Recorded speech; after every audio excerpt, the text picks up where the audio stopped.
Hello বন্ধুরা, আজকের এই অসাধারণ গল্পে তোমাদের স্বাগত। আমার নাম সুমি। আমার বয়স ২২ বছর। আমার বাড়িতে আমি আমার মা, বাবা আর বড় ভাই থাকি।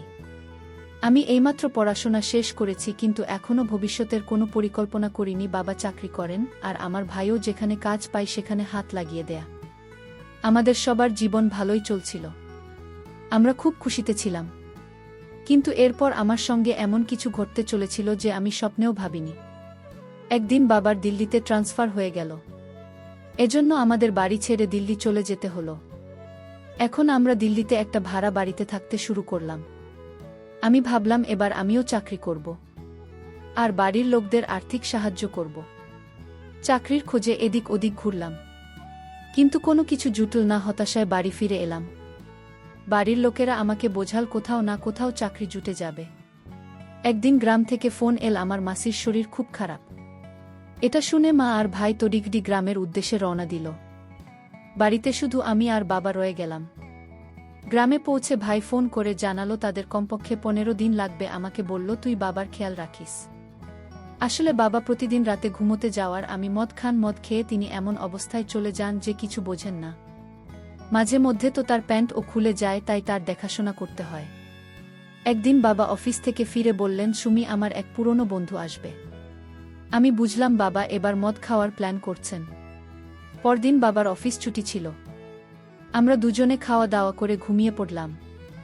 সকালে আমি যখন বাড়ির কাজে ব্যস্ত, তখন দরজার বেলা বাজল। দরজা খুলে দেখি ৪৫ থেকে ৫০ বছরের একজন লোক দাঁড়িয়ে। তিনি জিজ্ঞেস করলেন, তুমি কি শফিকুলের মেয়ে? আমি হ্যাঁ বললাম। তারপর জিজ্ঞেস করলাম, আপনি কে? তিনি বললেন, আমি তোমার বাবার বন্ধু। আমি বুঝলাম এই সেই লোক যার কথা বাবা কাল বলেছিলেন। আমি তাকে প্রণাম করলাম। তিনি বললেন, খুশি থাকো। তারপর লক্ষ্য করলাম তিনি আমাকে একটু অন্যভাবে দেখছেন। আমি ভাবলাম হয়তো এমনি দেখছেন, তাই গায়ে লাগালাম না। ঠিক তখনই বাবা এসে পড়লেন। বললেন, স্বাগত। দুজনে দুজনকে জড়িয়ে ধরলেন। তাদের দেখি আমারও ভালো লাগল। বাবা আমাকে বললেন, জামা চা বানিয়ে যান। আমি চা বানাতে চলে গেলাম। ওরা দুজনে গল্প শুরু করলেন। চা বানিয়ে আনলাম, দেখি দুজনে হাসি ঠাট্টা করছেন। আমি আগে বাবাকে চা দিলাম, তারপর তার বন্ধুকে চা দিতে ঝুঁকতেই লক্ষ্য করলাম তিনি আবার আমার দিকে অন্যভাবে তাকাচ্ছেন। তারপর আমাকে দেখে বললেন, রাহুল, তোমার মেয়ে তো অনেক বড় হয়ে গেছে। ওর বয়স কত হলো? বাবা বললেন, এখনও বয়স ২২ বছর। তার বন্ধু বললেন, তাড়াতাড়ি ওর বিয়ে দিয়ে দাও। এসব শুনে আমি মুচকি হেসে আমার ঘরে চলে গেলাম। সারাদিন বাবার তার বন্ধু গল্প করলেন। সন্ধ্যা হতেই আমি বুঝলাম আজ এরা পার্টি করবে। বাবা আমাকে বললেন, মা, পেঁয়াজের নন্দা কেটে একটা প্লেটে করে আন। বাবা মদের বোতল বার করেছেন। দুজনে টেবিলে বসে খেতে শুরু করলেন। আমার ভয় হচ্ছিল বাবা যেন বেশি না খান। ধীরে ধীরে পুরো বোতল শেষ করে ফেললেন। দুজনেই নেশায় টাল হয়ে গেলেন, কিচ্ছু বুঝতে পারছিলেন না। আমি বারবার বললাম, খেয়ে নাও, কিন্তু ওরা বাধা শুনলেন না। বাবা তো রোজই খান, তাই তাকে কোনো রমে ঘরে শুয়ে দিলাম। কিন্তু তার বন্ধুর নেশা এত বেশি হয়ে গিয়েছিল যে তিনি বাড়ি ফিরতেও পারবেন না। আমি তাকে বাবার সমান মনে করতাম, তাই ভাবলাম আজ কি এখানে শুয়ে দিই। তাকে ঘরে নিয়ে শোয়ানোর চেষ্টা করলাম, কিন্তু তিনি এত ভারী ছিলেন যে আমার পক্ষে নিয়ন্ত্রণ করা কঠিন হয়ে পড়ল।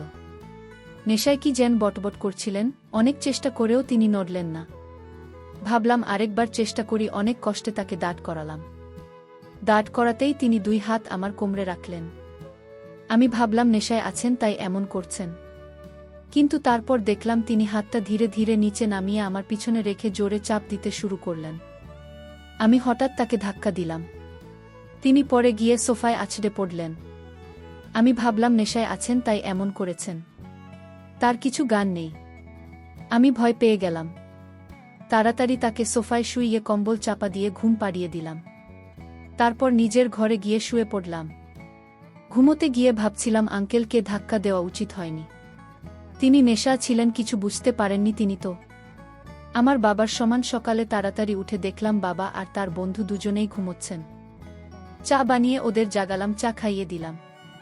দুজনে ফ্রেশ হয়ে গেলেন। বাবা অফিসের জন্য তৈরি হতে লাগলেন। আমাকে বললেন, জামা নাস্তা বানিয়ে আন। আমি নাস্তা বানাতে গেলাম। নাস্তা নিয়ে আসতেই দেখি বাবার বন্ধু বারবার আমার দিকে তাকাচ্ছেন। বুঝতে পারছিলাম না কেন এমন করছে। হঠাৎ ভাইয়ের ফোন এলো, বলল মাসির সঙ্গে মায়েরও শরীর খারাপ হয়ে গেছে, আমাদের তাড়াতাড়ি গ্রামে আসতে হবে। আমি বাবাকে বললাম, বাবা বললেন তুই এখানে থাক, আমি একটা গ্রামে যাচ্ছি। আমি বললাম, বাবা আমি একা এখানে কিভাবে থাকব? আমার ভয় করে বাবা বললেন, আমারই বন্ধু ছুটিতে এসেছে, ওরও একটা ঘর ভাড়া লাগবে, আমি গ্রাম থেকে ফিরে আসা পর্যন্ত এখানে থাকবে। বাবার বন্ধু বললেন, ঠিক আছে। বাবা তাকে বললেন, আমার মেয়ের খেল রেখো। আঙ্কেল বললেন, শফিকুল তুমি চিন্তা করো না, আমি তোমার মেয়ে নিজের মেয়ের মতো দেখাশোনা করব। তারপর বাবা গ্রামে চলে গেলেন, বাড়িতে শুধু আমি আর আঙ্কেল রয়ে গেলাম। আমি আঙ্কেলকে বললাম, আমি খাবার বানাচ্ছি, তারপর দুজনে বসে খাব। আঙ্কেল হ্যাঁ বললেন। আমি খাবার বানিয়ে আনলাম, দুজনে বসে খেতে লাগলাম। খাবার সময় আঙ্কেল বারবার আমার দিকে তাকাচ্ছিলেন। তারপর বললেন, বেটি তুমি খুব সুন্দর দেখতে। আমি ধন্যবাদ দিলাম। তারপর বললাম, আঙ্কেল কাল রাতে আপনি অনেক বেশি মদ খেয়েছিলেন। তিনি হেসে বললেন, আজ থেকে কম খাব। ধীরে ধীরে সন্ধে হয়ে এলো। আঙ্কেল বললেন, আমার জন্য একটা প্লেট পেঁয়াজা নুনু তানিয়ায়। আমি বুঝলাম আঙ্কেল আবার মদ খাবেন, বাবার মতো ওরও রোজ রাতে মদ খাওয়ার অভ্যেস হয়ে গেছে। আমি নুনুতার পেঁয়াজ এনে দিলাম। জিজ্ঞেস করলাম, মদে এমন কি আছে যে রোজ খান? এটা খেলে কি মজা লাগে? আঙ্কেল বললেন, হ্যাঁ এটা খেলে খুব ভাল লাগে। আমি বললাম, সত্যি? তিনি বললেন, একবার তুমিও খেয়ে দেখো। আমি আগে অনেকবার না বললাম না আমি মদ খাবো না, কিন্তু আঙ্কেল খুব জেদ করলেন। শেষে আমি রাজি হয়ে গেলাম। আঙ্কেলের সঙ্গে বসলাম। তিনি আমাকে এক গ্লাস মদ দিলেন। মদ খেতে আমার মাথা ঘুরতে শুরু করলো। আঙ্কেলও খেতে লাগলেন। এভাবে আমরা পুরো বোতল শেষ করে ফেললাম। আমার মাথা ঘুরছিল খুব, দাঁড়াতেও পারছিলাম না। দেখলাম আঙ্কেল উঠে জল খাচ্ছে, আমার চোখে ঝাপসা দেখছিলাম। মাথাটা ভীষণ ঘুরছিল। আঙ্কেল আমার কাছে এসে বললেন, বেটি তুমি চিন্তা করো না, তোমার মা আর মাসি দুজনেই ঠিক হয়ে যাবে। তারপর আমাকে জড়িয়ে ধরে শক্ত করে চেপে ধরলেন। দুই হাত আমার কোমরে রেখে বললেন, বেটি তুমি চিন্তা করো না, নিশ্চিন্ত থাকো, আমি সব সময় তোমার সঙ্গে আছি। আমি নেশায় ছিলাম, তাই কোনোরকমই কথা বলতে পারছিলাম।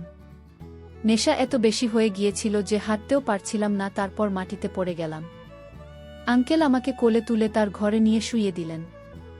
দরজা বন্ধ করে আমার পাশে শুয়ে পড়লেন। বাইরে খুব জোরে হাওয়া বইছিল, আমার কিছু মনে নেই।